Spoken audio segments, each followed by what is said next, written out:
Joseph went and told Pharaoh, "My father and brothers, with their flocks and herds and everything they own, have come from the land of Canaan and are now in Goshen." He chose 5 of his brothers and presented them before Pharaoh. Pharaoh asked the brothers, "What is your occupation?" "Your servants are shepherds," they replied to Pharaoh, "just as our fathers were." They also said to him, "We have come to live here for a while, because the famine is severe in Canaan and your servants' flocks have no pasture. So now, please let your servants settle in Goshen." Pharaoh said to Joseph, "Your father and your brothers have come to you, and the land of Egypt is before you. Settle your father and your brothers in the best part of the land. Let them live in Goshen. And if you know of any among them with special ability, put them in charge of my own livestock." Then Joseph brought his father Jacob in and presented him before Pharaoh. After Jacob blessed Pharaoh, Pharaoh asked him, "How old are you?" And Jacob said to Pharaoh, "The years of my pilgrimage are 130. My years have been few and difficult, and they do not equal the years of the pilgrimage of my fathers." Then Jacob blessed Pharaoh and went out from his presence. So Joseph settled his father and his brothers in Egypt and gave them property in the best part of the land, the district of Ramesses, as Pharaoh directed. Joseph also provided his father and his brothers and all his father's household with food, according to the number of their children. There was no food, however, in the whole region because the famine was severe. Both Egypt and Canaan wasted away because of the famine. Joseph collected all the money that was to be found in Egypt and Canaan in payment for the grain they were buying, and he brought it to Pharaoh's palace. When the money of the people of Egypt and Canaan was gone, all Egypt came to Joseph and said, "Give us food. Why should we die before your eyes? Our money is all gone." "Then bring your livestock," said Joseph. "I will sell you food in exchange for your livestock, since your money is gone."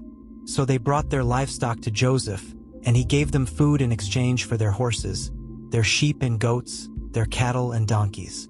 And he brought them through that year with food in exchange for all their livestock. When that year was over, they came to him the following year and said, "We cannot hide from our lord the fact that since our money is gone and our livestock belongs to you, there is nothing left for our lord except our bodies and our land. Why should we perish before your eyes? We and our land as well. Buy us and our land in exchange for food, and we with our land will be in bondage to Pharaoh. Give us seed so that we may live and not die, and that the land may not become desolate." So Joseph bought all the land in Egypt for Pharaoh. The Egyptians, one and all, sold their fields, because the famine was too severe for them. The land became Pharaoh's, and Joseph reduced the people to servitude, from one end of Egypt to the other. However, he did not buy the land of the priests, because they received a regular allotment from Pharaoh and had food enough from the allotment Pharaoh gave them. That is why they did not sell their land. Joseph said to the people, "Now that I have bought you and your land today for Pharaoh, here is seed for you so you can plant the ground. But when the crop comes in, give 1/5 of it to Pharaoh. The other 4/5 you may keep as seed for the fields and as food for yourselves and your households and your children." "You have saved our lives," they said. "May we find favor in the eyes of our Lord. We will be in bondage to Pharaoh."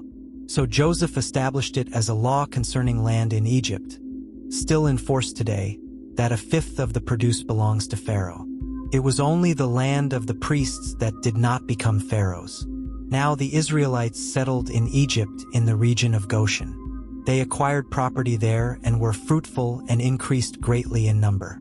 Jacob lived in Egypt 17 years, and the years of his life were 147. When the time drew near for Israel to die, he called for his son Joseph and said to him, "If I have found favor in your eyes, put your hand under my thigh and promise that you will show me kindness and faithfulness. Do not bury me in Egypt, but when I rest with my fathers, carry me out of Egypt and bury me where they are buried." "I will do as you say," he said. "Swear to me," he said. Then Joseph swore to him, and Israel worshipped as he leaned on the top of his staff.